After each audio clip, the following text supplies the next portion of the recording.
네, 성경 말씀은 로마서 1장 14절, 15절, 16절, 17절.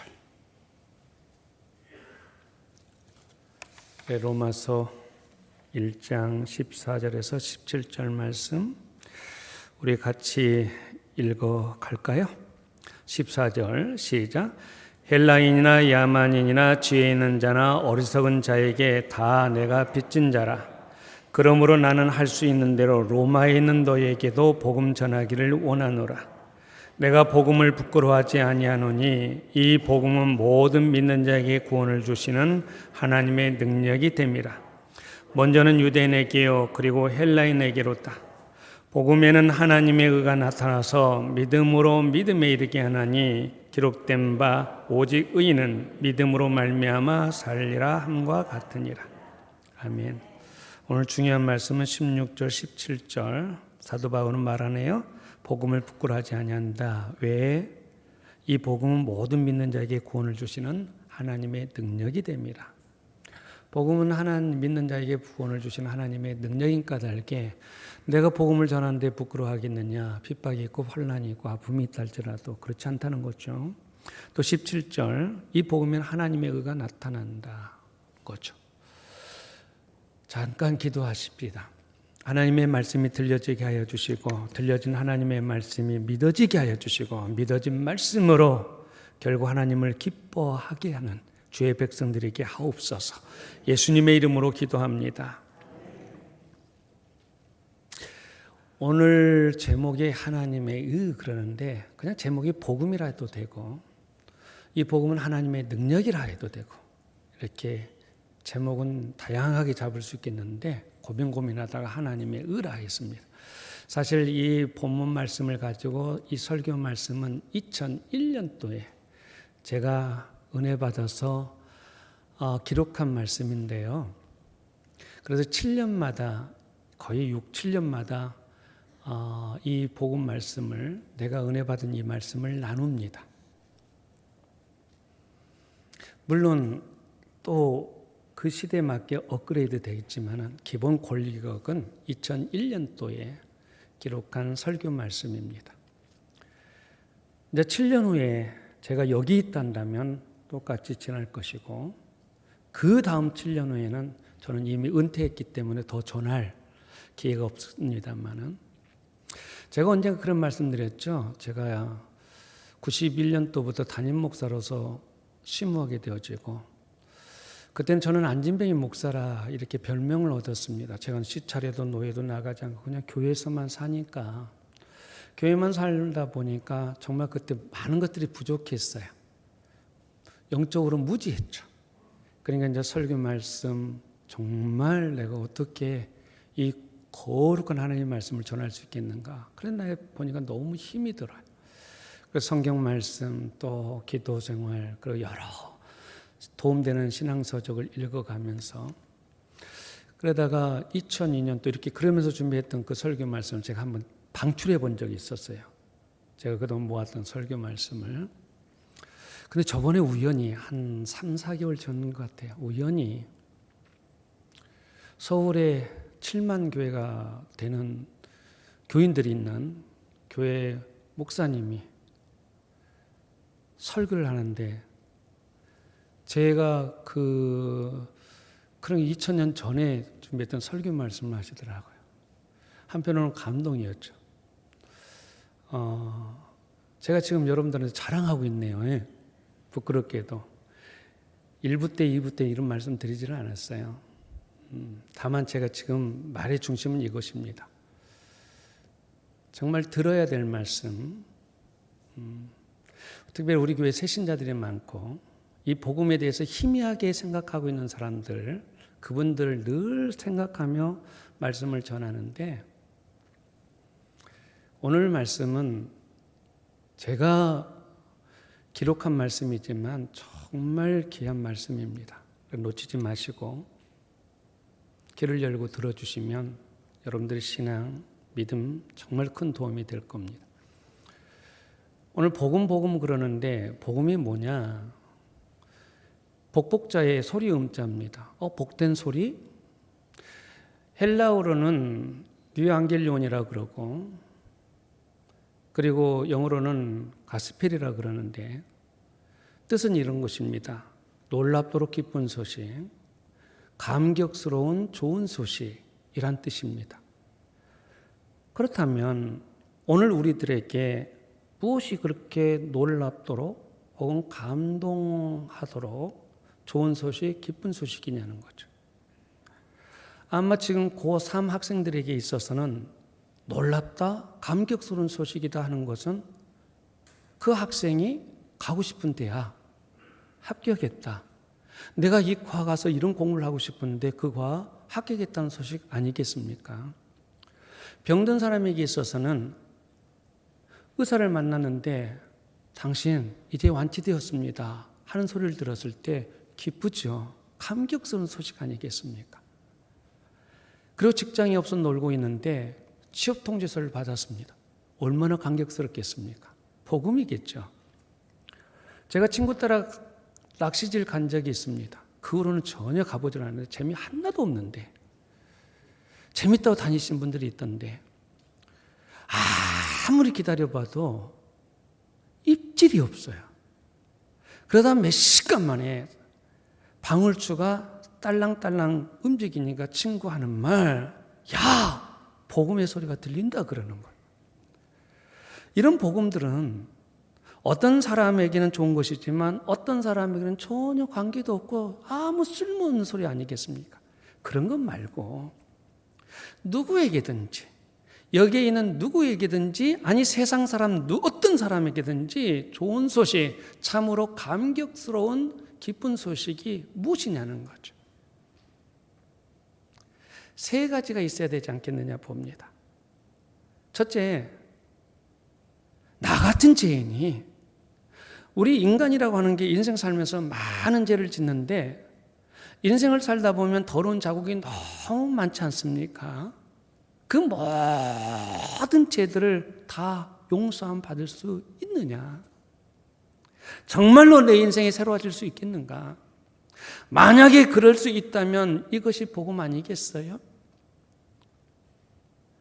또 하나는 나같이 힘없고 나같이 문제가 많고 나같이 참 별 볼 일 없는 사람도 행복할 수 있을까? 새로워질 수 있을까? 소망이 있는 걸까? 만약에 그렇다고 한다면 이게 복음 아니겠습니까? 셋째는 나 같은 죄인이 구원받아 천국 갈 수 있다 한다면 이게 복음이겠죠. 그래, 기독교에서 말하는 복음이 뭐냐? 네, 금방 말씀드렸잖아요. 세 가지. 어떤 사람도 죄 용서함 받을 수 있다. 어떤 사람도 새로워질 수 있으며 가능성이 있다. 소망이 있다. 어떤 사람도 구원받아 천국 간다. 복음은 이 세 가지를 다 포함하는 것이고, 물론 각자 지금 다른 소원들도 동시에 포함하고 있는 것이 구원인 것입니다. 그러므로 결론적으로 세상이 그 무엇을 다 포기하더라도 이 복음을 얻을 수만 있다면 그런 행복자 아니겠습니까? 그렇다면 문제는 이 복음을 어떻게 내가 얻을 수 있겠는가 하는 거죠. 여러분, 사도행전 16장에서 그런 물음을 던져요. 바울과 실라를 감옥에 가두었던 간수가 아니 감옥에 가두었는데도 기뻐 찬양을 하네, 기도하네, 얼굴이 환한 것들을 보고 거기서 하나님의 능력과 기적을 보고 이 간수가 하는 말, 내가 어떻게 해야 구원을 얻을 수 있겠습니까?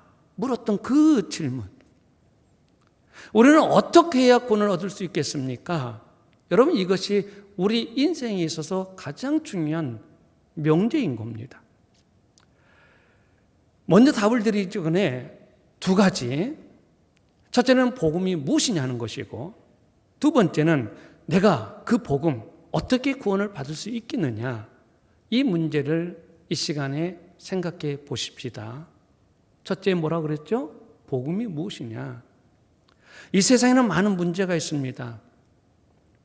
사람들의 많은 문제에 그렇게 얽히고 설키고 해서 또 꼬이고 또 다치고 상처를 주고 상처를 받고, 그래서 사람에게는 불행이 오고 고통이 오고 또 행복을 잃어버리고 근심하며 갈등하며 불안해하며 두려워하며 삽니다.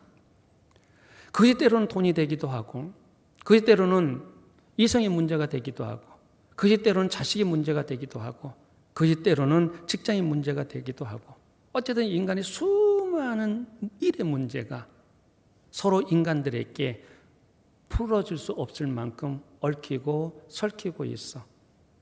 어떻게 이것을 풀어갈 수 있을까? 아무리 애써도 안 되는 그런 모든 문제들이 있습니다. 사람들의 소원이 있다면 이런 모든 문제에서 해결받는 것 아니겠습니까? 어떤 사람이 물에 빠졌습니다. 건져냄을 받았습니다. 그렇다면 그 사람에게 있어서 그 물에서 건져냄을 받는 것은 구원이겠죠. 그래, 구원받았다. 그 다음에는 문제가 해결되나? 삶의 인생고가 해결되나? 여러분, 물에서 건져을 받았다 해서 구원이 완성될 수 있더라? 그게 아니더라고 하는 거죠. 여러분, 돈 없는 사람 돈만 있으면 만사 모든 문제가 해결될 것 같습니다. 또 건강을 잃어버린 사람들은 건강하기만 하면 내 모든 문제가 만사 해결될 것 같습니다. 내게 자식이 없으니까 자식이 있으면 나는 행복할 것 같아. 내가 남편에게 사랑을 못 받은데 첫 남편의 사랑만 받으면 나는 행복할 것 같아. 그래서 사람들은 그것만을 위해 시간을 투자하고 그것을 쫓아갑니다. 그래서 때로는 그런 일이 해결되기도 합니다. 그래서 행복합니까? 이상하죠? 해결됐는데, 소유했는데, 얻었는데도 허기집니다. 그 사람 또 다른 무언가를 막 필요로 여기고 그것을 또 쫓아가고 있습니다. 그래서 세상적인 의미의 구원이라고 하는 것은 끝도 없더라, 이렇게 말씀드릴 수가 있겠죠. 사실 또한 이룰 수도 없습니다. 그것들이 이루어졌다 해도 거기에 행복이 있다, 만족이 있다, 그렇지 않더라고 하는 것이 여러분들의 삶의 경험이지 않습니까? 우리나라 선진국 대열에 들어갔습니다. 공식적으로 유엔이 명명해버렸습니다. 우리는 개발도상국에 있어야 여러 가지 혜택을 받을 수 있는데 유엔에서 명명해버렸습니다. 이제 선진국입니다. 나름 살만한 나라입니다. 정도의 차이는 있겠지만 의식주 걱정 없게 살게 되었습니다. 의료 대책도 좋습니다. 혜택 있죠? 의료 혜택 좋습니다. 대학 가는데 돈이 없다지만 여기저기 장학제도가 있음에 뜻을 두게 되어지면 공부할 수 있게 되었습니다. 저는 60년대 생이라 1960년대만 봐도 지독하게 못 살았습니다. 참으로 못 살았습니다. 자료를 살펴보니까 자살률이 없습니다. 그런데 지금 선진국입니다. 세계 자살률 1위가 대한민국입니다. 인생이 허무해서, 인생이 괴롭다고, 인생이 답답하다고 못 살겠다 자살해버리고 맙니다. 이것은 어떤 의미입니까? 인간이 무엇을 얻었다 해도, 인간이 무엇을 얻어 살만하다 해도 결코 인간에게 행복이나 만족을 시켜주는 것이 아니더라고 하는 증거이지 않습니까? 그러면 어디서부터 문제이냐? 인간의 근본 문제가 무엇이냐는 거죠. 성경은 말합니다. 죄라. 성경은 말합니다. 죄 문제로 인하여 모든 문제가 죄 때문이라고 말합니다. 들어보실래요? 에덴 동산에 아담과 하와가 죄를 지었습니다. 그래서 어떻게 되었어요?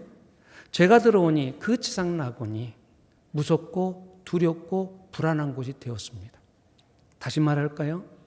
지상 낙원 에덴이 죄가 들어오니까 무서워요, 두려워요, 불안해요. 죄가 들어오니까 사랑하던 아담과 하와가 서로 책임을 전가하고 원망하고 싸워요. 죄가 들어오니까. 무엇 때문에? 죄 때문에 그렇게 되었습니다. 그렇게 아름다운 육체가, 부끄러웠던 육체가 죄가 들어오니까 수치요 부끄러우며 가리기 시작합니다. 얼굴 들지 못합니다.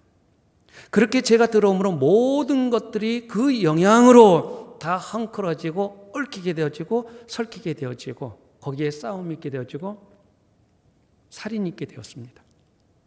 이게 하나님 말씀의 증언입니다. 그 죄는 마치 조용한 호수에 던져진 돌과 같습니다. 돌이 던져졌어요. 그 다음에 뭐가 있죠? 파장이 일어나요. 던져진 자료로만 끝나는 파장이 아니라 점점 이 파장이 확대되어집니다. 온 호수가 다 파장으로 번져나가게 되죠. 죄란 이와 마찬가지입니다. 죄는 조그마한 하나인 것 같은데 그 죄가 내 인생 전체를 얽히고 설키고 문제 있게 만든다는 거죠. 그래서 인간은 죄 때문에 불행한 것이고 죄 때문에 수고하고 무거운 것이 있게 된 겁니다. 죄 때문에 벌을 받기도 하고 죄 때문에 불안하고 죄 때문에 죄의식을 느끼고 죄 때문에 싸우고 죄 때문에 전쟁을 일으키고 죄 때문에 욕심을 부리고 그리고 상처를 내고 상처를 받기도 하고. 그래서 기독교는 구원이라고 하는 것을 죄송합니다. 그래서 기독교는 구원이라고 하는 것을 뭐라고 말하느냐? 죄 문제 해결이야 그거예요. 죄 문제가 해결돼야 하는 거예요. 죄 문제를 해결하는 거예요. 그럼 죄 문제를 어떻게 해결하느냐? 없어요. 아무리 찾아봐도 없고 애써도 없고 노력해도 없어요. 우리가 아무리 힘써도 눈물 내도 없어요. 하나님께서 우리의 죄를 용서해 주실 때야 죄가 없어지는 거예요. 이것이 구원의 핵심입니다.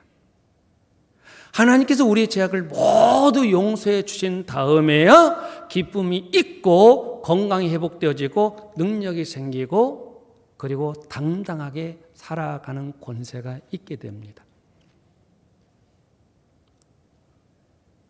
제가 지금 이야기 드리는 거 비유입니다. 그러나 정말 떨어진 비유가 아니라 내 영의 생활의 비유니까 잘 새겨들었으면 좋겠습니다. 어린 형제가 있습니다. 초등학생이라 생각하시면 되겠습니다. 형이 아빠 주머니에서 돈을 훔치는 것을 동생이 보았습니다. 아빠가 안방 장롱에 옷을 걸어 놓았는데 형이 아무도 보지 않는 줄 알고 장롱문을 열어놓고 손을 아빠 옷의 안주머니에서 돈 꺼내는 것을 이 동생이 본 거예요. 동생이 형에게 형! 아버지께 일러 바친다 했더니만 형이 깜짝 놀라서 하는 말 이러지 말라. 이 돈 너와 함께 나눠 쓰자. 그래서 그때 형과 동생은 오랫동안 그 돈으로 군것질을 했습니다. 아무리 사먹어도 돈이 떨어지지 않는 것 같아요. 그래서 둘이 오랫동안 군것질하며 거의 써버렸습니다. 그때부터 형은 동생에게 꽉 잡혔습니다.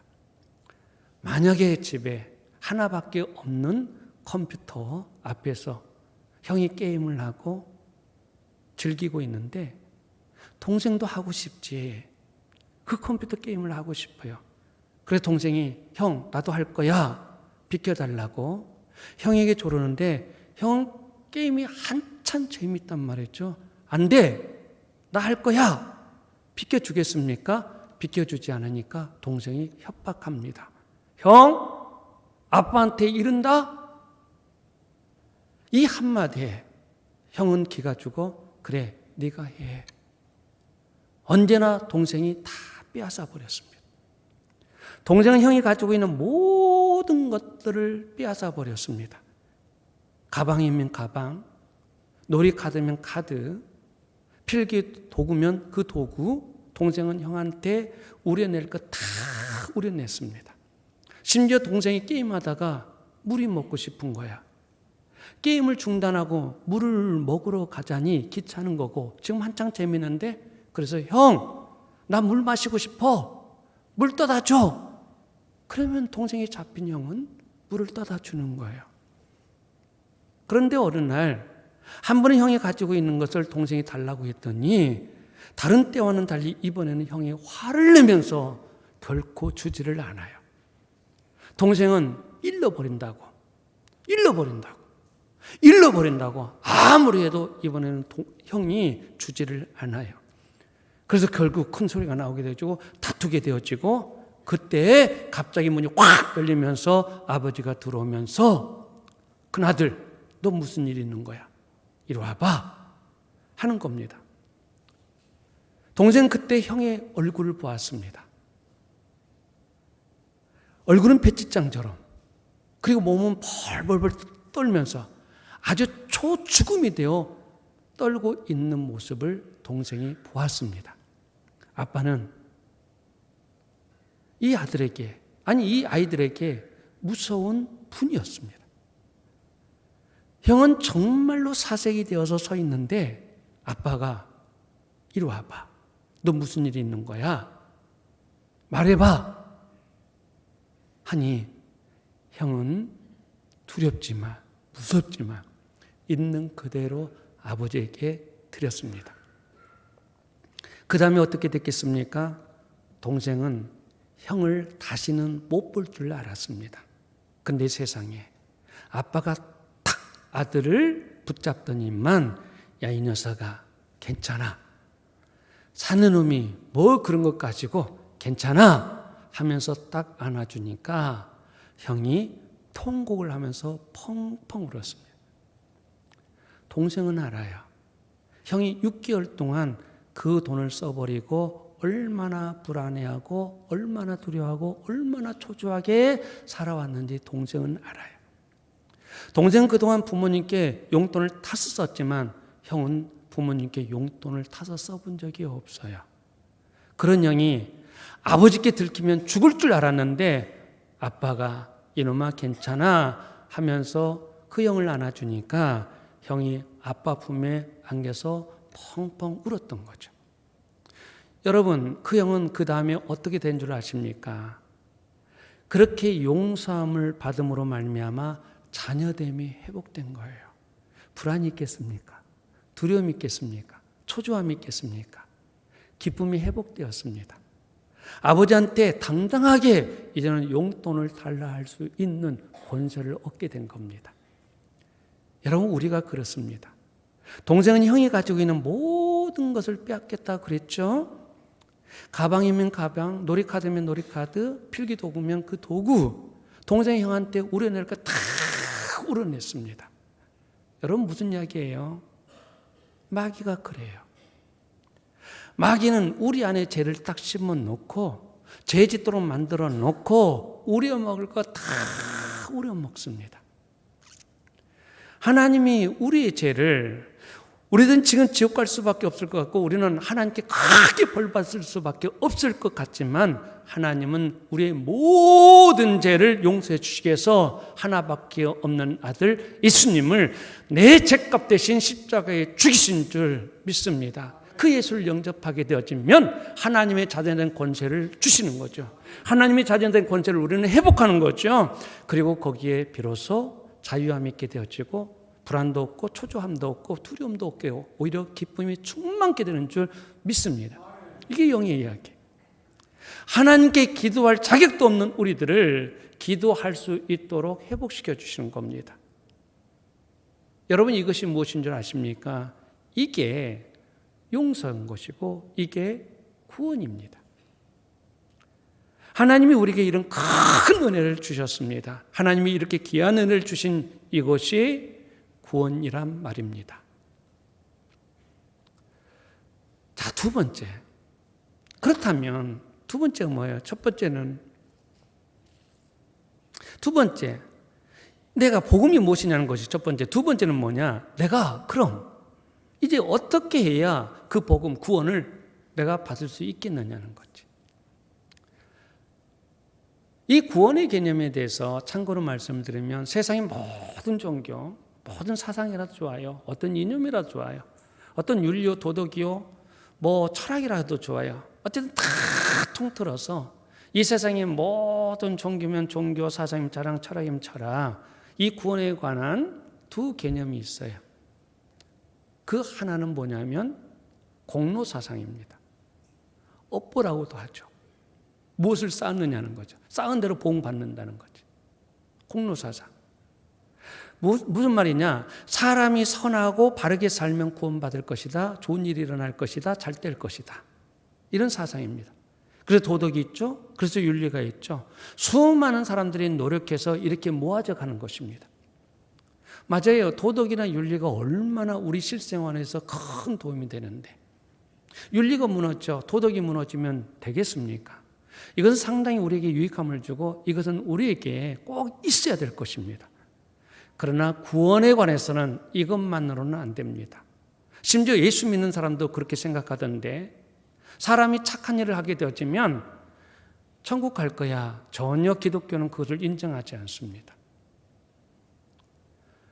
이런 예를 들어보죠. 1987년 위대한 우리 국민적 스승이 돌아가셨습니다. 누구죠? 성철 스님이십니다. 저는 이분을 종교인으로 참 좋아합니다. 그리고 존경합니다. 이분 대단한 삶을 사셨어요. 결혼 직후에 부모 아내를 놔두고 말 한마디 없이 속세를 떠나 암자로 들어갔습니다.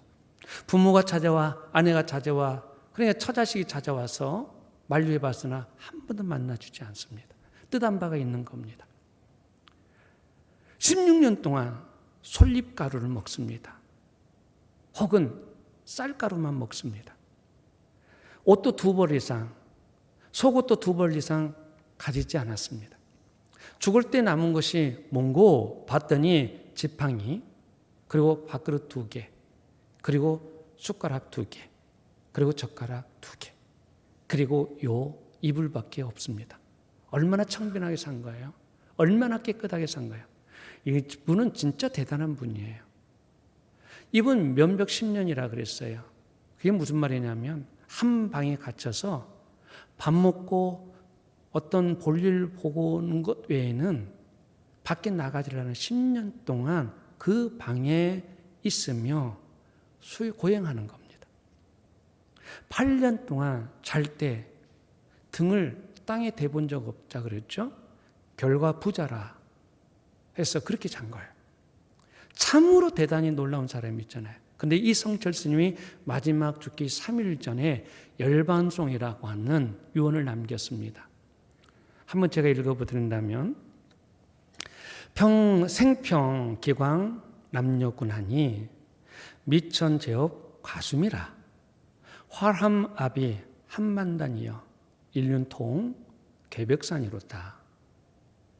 일생 동안 남녀의 무리를 속여서 일생 동안 수많은 남녀 무리를 속여서 하늘을 넘치는 제업은 수미산을 지나친다. 수미산보다 높다. 산채는 무간지옥에 떨어져서 그 한이 망갈래나 되는지라 둥근 한수레 바퀴 불금을 내뿜으며 푸른 산에 걸렸도다. 이게 무슨 뜻입니까? 자기가 부처가 되겠다고 몸부림쳤지만 결국 그것은 자기 이익이었다고 하는 거예요. 땀 흘리지 않고 먹었다는 거예요. 그리고 자기가 수많은 남녀를 속였다는 것이고 그 속였던 그 죄가 저 수미산보다 높다는 것이고 그 업보가 풀리지 않고 천금만금이 남아있는데 내가 무엇으로 풀 거나 나는 지옥으로 가노라 그 뜻입니다. 여러분 이것은 참 겸손한 말인 거죠.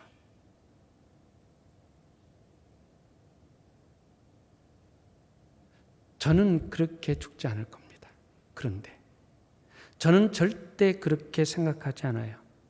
저는 그분보다 훨씬 못한 사람이고 죄 많은 사람이고 그렇게 고행을 겪어보지 않았어요. 그러나 저는 그렇게 죽지 않습니다. 그렇게 죽을 필요도 없고 그렇게 죽지 않을 겁니다. 여러분, 이것은 극단적인 예이지만 제가 무슨 말씀을 드리고자 하느냐면 성철 스님이 우리에게 주는 게 있습니다. 메시지를. 인간의 수고하고 노력하는 인간 공로주의로는 안 된다는 거죠. 애써봐서나 힘써봐서나 아니더라는 거죠. 면벽 10년이라 했어요. 애써도 안 되다는 거죠. 여러분 올츠만이라고 하는 신학자는 이런 말을 했습니다. 가장 무서운 사탄이즘은 유물론도 아니고 진화론도 아니다. 우리는 유물론이고 진화론이라 생각하는데 이분이 가장 사타니즘은 다름 아니라 공로주의다 그래요. 여러분, 하나님의 복음을 진정 아는 사람은 이 말에 아멘 100% 합니다. 어떤 일을 바르게 하는 것도 좋지만 그것보다 더 중요한 일은 바른 일을 하는 것입니다. 어렵나요? 여러분, 바르게 하는 것과 바른 일을 하는 것은 다릅니다. 우리가 한번 생각해 볼래요? 어떤 해적선에 탄, 저는 이 지구를 해적선이라고 보거든요. 의인은 없다, 하나도 없다고 하는 말에. 자, 비유가 그렇습니다. 어떤 사람이 해적선에 탔어요. 해적선에 탄 착한 사람이 그 해적선에서 아무리 청소를 열심히 하고 아무리 빨래 세탁을 열심히 하고 아무리 요리를 잘하고 아무리 의학적 지식이 있어서 병든 자를 치료해낸다 하지만은 그것은 해적들을 도울 뿐이지. 그러므로 바르게 일하는 것이 중요한 것이 아니라 바른 일을 하는 것이 중요하다고 하는 말이죠. 우리의 인생은 이미 죄지었고 이 바른 길에서 이탈되어져 버렸습니다. 그래서 착해도 안 되고 울어도 안 되고 힘써도 안 되게 되어져 있습니다. 이게 기독교 견해인데 또 하나죠. 이 공로주의. 그럼 기독교의 견해는 뭐냐? 나로서는 안 되고 즉 사람으로서는 안 된다. 그럼 뭘로 되느냐? 하나님의 은혜로 된다. 은혜의 구원설입니다. 두 견해라 그랬죠. 구원의 공로주의냐? 아니야. 사람으로는 안 돼. 하나님의 은혜로 되는 거야. 여러분, 여기에 있는 이 종 말이죠. 의외로 무겁습니다. 이 종을 옮기기 위해서 수많은 수천만의 개미들이 달라붙어도 옮기려도 옮겨지지 않습니다. 그러나 저는 이렇게 손으로 둬서 당장 옮겨 놓을 수가 있습니다. 제가 무슨 말씀을 드리려고 그래요? 구원은 이렇게 나로서는 안 되지만 하나님의 능력으로 되는 줄 믿으시기 바랍니다. 여기에 내가 물론 해야 될 일이 있습니다. 내가 할 일은 무엇이냐? 두 가지입니다. 정말 중요한데 하나는 뭐냐? 내가 할 일이 내가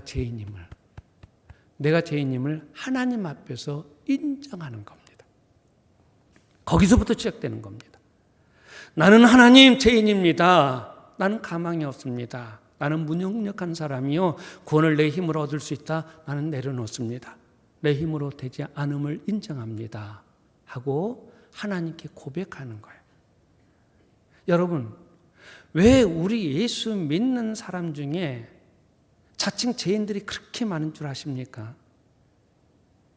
왜 예수님이 착한 사람 구원하지 않냐고 병든 사람을 구원하신 줄 아십니까? 깊은 병을 들어봤으니까. 해도 실패한 것을 아니까. 실패한 경험을 가지게 되었으니까. 죄를 지어도 죄를 지어본 사람은 그것을 알고 인정해요. 오히려 세상에서 대체적으로 평판해졌고 착하게 살았다는 사람이 예수 믿기가 참 어렵습니다. 여러분, 복음서를 한번 펼쳐보세요. 복음서 마태, 마가, 누가, 요한 말씀을 보게 되면 바리새인들이 그러네. 예수 죄인들의 친구라 그래요. 핀자지입니다. 조롱입니다. 모욕들 던지는 거죠. 근데 그게 사실이었습니다. 바리새인들이 예수를 평가절하기 위해서 던지는 말인데 사실입니다. 왜 그러냐면 여러분, 세리들 그리고 창기들, 몸 파는 여자들 말이죠. 세리는 누군데? 로마의 앞잡이로서 자기 백성들의 세금을 징수하는 자들이거든요. 그러니까 유대인들이 다 못된 놈, 나쁜 놈, 매국놈, 죄인, 창기들은 몸 파니까 나쁜 그렇게 말하잖아. 그렇게 되어지니까 그들이 그렇게 늘 손가락질하고 지적들을 받으니까 이 마음속에 뭐가 다 완전히 세뇌되어 난 죄인이야. 이 죄인이야. 죄인으로 인정하기 때문에 주님은 그들의 친구가 되고 그들 속에 들어가고 그들과 함께 해주고 그들과 관계를 맺어주잖아요. 근데 바리새라고 하는 것은 구별되다는 뜻이고 구별되는 뜻이 바리새예요. 히브리적인 말로서. 그렇기 때문에 그들은 나는 너희들과 달라. 우리는 거룩한 사람이야, 깨끗한 사람이야. 그러니까 주님이 만나주십니까? 안 만나주죠. 관계없죠. 오히려 예수님은 그들을 향해서 해칠한 무덤이라고 저주하지 않습니까? 여러분, 정말 중요한 것은 내가 죄인임을 고백할 때 주님은 나와 관계를 맺어줘요. 여기서부터 시작되는 거예요. 근데 나는 저 아무개지사 내가 상대적으로 깨끗하니까 하나님 앞에서도 내가 괜찮은 사람이야 보면 주님은 절대 하나님이 여러분들과 관계를 맺지 않습니다. 정말 구원을 받는데 첫걸음이 뭐라고요? 내가 죄인임을 인정하는 데부터 출발한다. 나는 죄인이에요, 하나님 아버지. 나는 못됐습니다. 나는 정말 버러지와 같은 사람입니다. 나는 결심해도 안 됩니다. 또 넘어졌습니다. 그래서 천부에 의지 없어서 손들고 아버지께 나갑니다. 이것을 우리 기독교에서는 회심이라고 그럽니다. 나는 안 된다고 하는 것을 알아야 됩니다. 그래서 기독교는 사람 자체에는 끝내 소망이 없다고 하는 극단적인 비관론과 동시에 그러나 그리스도 안에 있는 한에서는 언제나 가능이 있다. 언제나 될 수 있다. 극단적인 낙관론이 합해진 종교가 기독교입니다. 사람에게는 절대 소망 없습니다. 그러나 하나님, 우리 주 예수 그리스도 안에 얼마든지 소망이 있다. 이것이 합해진 것이 기독교입니다. 그런 나를 인정해야 됩니다. 하나님, 나는 죄인입니다. 나는 안 됩니다. 나는 하나님이 도와주지 않으시면 저 지옥불에 던짐을 받을 수밖에 없는 죄인입니다. 그렇게 인정하셔야 됩니다. 그러면 신기하게도 주님은 만져주십니다. 두 번째, 내 힘으로 안 된다고 하는 것을 아는 까닭에 누구를 의지해야 되겠습니까? 그렇지, 하나님을 의지해야죠. 주 예수를 믿어야죠. 예수를 믿는다고 하는 것은 상당히 광범위한 광의적인 의미가 있겠습니다. 아주 짧게 말한다면 예수를 믿는다고 하는 것은 그분께 맡긴다는 것이, 그분을 의지한다는 것이고, 그분이 주시는 말씀을 내가 따르겠다고 하는 그 결심, 그리고 그 행동까지를 말하는 거죠. 쉬운 이야기로 들어보십시다. 북한에서 넘어온 간첩이 있습니다. 간첩은 너는 잡히면 나만 죽는다. 반드시 100% 죽는다.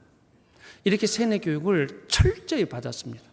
자수하면 너 심한 고문에 찢겨져서 죽을 거다. 세뇌 받고 내려왔습니다. 내려와서 보니까 간첩도 자수하면 내 형제, 내 동포 이렇게 쓰여졌단 말이죠. 전 거짓말, 새빨간 거짓말이에요. 그러면서 간첩은 그 말 들을 이유 없고 볼 이유도 없고 믿지도 않았습니다. 그러나 나만의 산이 늘 쫓기고 불안하고 그래서 숨어 삽니다. 간첩은 그렇게 살면서 또 누군가 이웃이 된지라 누군가에게 선을 베풀고 좋은 일을 하고 도움을 주고, 그런데 불안은 똑같습니다. 숨어 살아야 됩니다. 발각되면 큰일 나는 것입니다. 그래서 두려움과 불안 지울 수가 있나? 없습니다. 근데 이 간첩이 오래오래 살다 보니까 의심도 들었지만 마침내 생각이 있어 이분이 자수를 결심했습니다. 자수했더니 거짓말 같은 그 사실이 되었습니다. 간첩도 자수하니까 동포가 되어버렸고 형제가 되어버렸습니다. 간첩은 자수하지 않으면 죽을 사람이죠. 그러나 자수함으로 인하여 아무 공로가 없는데도 죄 용서함을 받고 아무 공로가 없는데도 대한민국 국적을 취득하게 되었습니다. 여러분, 예수 믿는다고 하는 것은 바로 그런 것입니다. 자수하는 것입니다. 누구 앞에? 하나님 앞에. 누구에게? 하나님께. 뭐라고 자수해야 되는데? 내가 죄인입니다. 이제는 하나님의 법에 따르겠습니다. 여러분, 이 난파 간첩이 자수했을 때 내가 간첩이라는 것을 고백한 것이고, 자수했을 때 대한민국 법을 내가 따르겠다고 하는 거기까지가 있는 거죠. 우리가 예수를 믿는다고 하는 것은 내가 죄인임을 인정하는 것이고, 예수님밖에 내 구원의 길인 것을 알고 그분을 영접하는 것이고 그리고 주님의 주시는 말씀을 따르겠다고 하는 것이 같죠. 결국 하늘의 시민권을 내가 취득하게 되는 거죠. 예수 믿는다고 하는 것은 그 말이에요. 다시 말하건대 반복해서 말하건대 자수하는 거예요. 물론 여기서 오해하지 말 것은 이제 대한민국 국민이 되었으면 대한민국 법을 따라야 되지 않아요? 그렇지 않으면 또 다른 의미의 벌을 받게 되는 것과 같습니다. 그러나 혹 법을 어겨서 징역을 살든지 구를 살든지 아니면 집행유예가 되든지 그러나 대한민국 국적은 여전히 국적인 거죠. 우리가 예수를 믿음으로 하나님의 자녀된 권세를 지게 되는데 하늘의 시민권자가 되는 건데 우리가 하나님의 말씀을 어겼다 해서 이 하나님의 자녀된 권세를 빼앗지는 않습니다. 우리도 하나님을 믿어 백성이 되었죠. 그렇지만 하나님의 법을 어기게 되어지면 거기에 따른 벌, 징계는 받아도 하나님의 자녀임은 확실하다. 의심 없이 받아들이고 믿으라.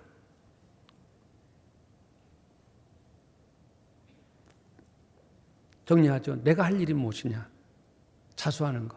내가 죄인입니다.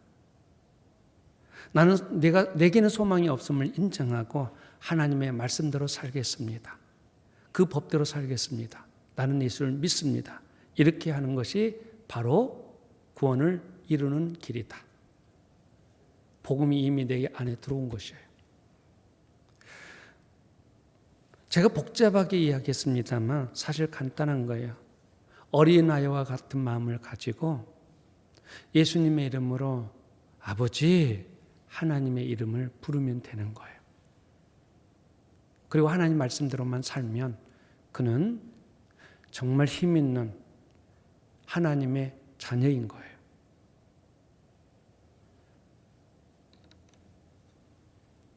길가에서 엄마를 잃어버렸어요. 엄마의 손을 놓치고 말았어요. 잃어버렸어요. 이 아이는 막 꿉니다. 누군가 달라붙었습니다. 이 아이의 울음을 그치게 하기 위해서 이 아이가 좋아할 만한 장난감을 사줬습니다. 그리고 먹고 싶다는 아이스크림을 사줬습니다. 이 아이가 울음을 그칩니다. 그러나 그것은 잠시죠. 근본적인 해결이 되지 않잖아요. 진짜 해결책은 무엇이에요? 엄마를 찾게 해주는 것. 잃어버린 엄마를 찾아주는 겁니다. 우리 하나님은 우리 아버지시요, 때로는 우리 어머니시요, 내 인생의 주인이 되십니다. 그래서 우리는 그 하나님께 돌아가는 것, 그 하나님을 아버지라고 부르는 것, 하나님의 말씀대로 사는 것, 하나님의 집에 사는 것, 이것이 구원을 이루는 것입니다. 이것이 근본 해결입니다. 그런데 많은 사람들은 초콜릿에 미혹되어지고 장난감에 미혹되어 길가에서 엄마를 잃을거려만 엄마를 찾지 않습니다. 세상에 주는 재미에 푹 빠져가지고 하나님을 잃어버릴 것만 하나님을 찾지 않습니다. 어린아이가 엄마를 찾는 것이 근본 해결책이듯이 우리 인생의 가장 근본 해결책은 하나님께로 돌아가는 것입니다. 믿으시기 바랍니다. 기도하십시다.